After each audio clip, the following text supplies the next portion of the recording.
ایک دن میں کہیں سفر پہ گیا ہوا تھا اور کچھ دور ہی گیا ہوا تھا.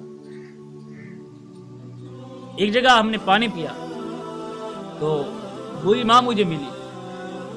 کہنے لگی کہ بڑی باتیں کرتے ہو، بڑے لوگوں کو سکھاتے ہو، مجھے بیٹا کوئی ایسا وظیفہ بتا دو کہ میرا جو دل ہے وہ معاف کرنے پہ آمادہ ہو جائے، معاف کرنے پہ آمادہ ہو جائے. کوئی ایسا وظیفہ بتا دو. میں نے کہا اماں جان کیسی باتیں کرتی ہو، کیسی باتیں کرتی ہو، معاف کرنے پہ دل آ جائے، کیا وظیفہ بتاؤں تمہیں.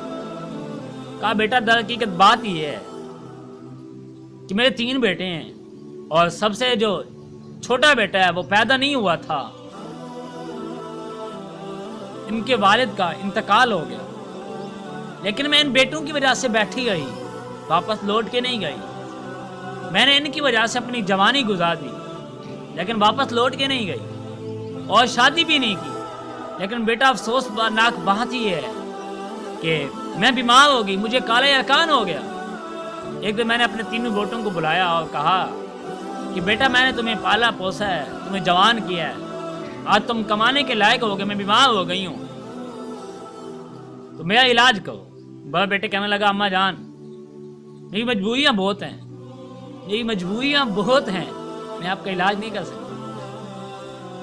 تو درمیان والا کہنے لگا اماں جان میں بڑا بزی رہتا ہوں، پریشان ہوں، میرے بیوی بچے بہت ہیں، کثرت اولاد ہے میری، میں اب ان کا خرچہ اٹھاؤں یا تیرا علاج کروں. اور چھوٹا بیٹا جسے میں نے پیار بھی بہت کیا تھا، میں نے اس کو کہا بیٹا تیری کیا ہے. کہنے لگا اماں جان مجھے پتہ ہے اب تیری نظر مجھ پہ ہے، میں کماتا بھی زیادہ ہوں لیکن میرے اخراجات بھی تو زیادہ ہیں نا، میرے اخراجات بھی تو زیادہ ہیں. کہا کہ بیٹا میں نے ان 3 بیٹوں کو بلایا بھی خود تھا لیکن خود اٹھ کے چلی آئی ان کے پاس.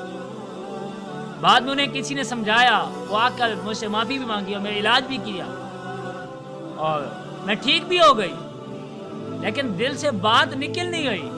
انہوں نے کئی بار مجھ سے معافی مانگی اور میں نے معاف بھی کر دیا ہے.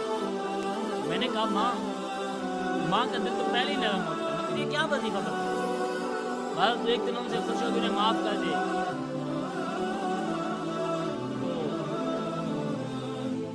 صاحب اپنے جذبات اپنے پاس رکھیے. جس ماں نے تمہیں پال کے بڑا کیا ہے اور آج تم اس کے سامنے زبان چلاتے ہو، تیری ہی وجہ سے تو اس نے سوال کی بھی بخشے تھے.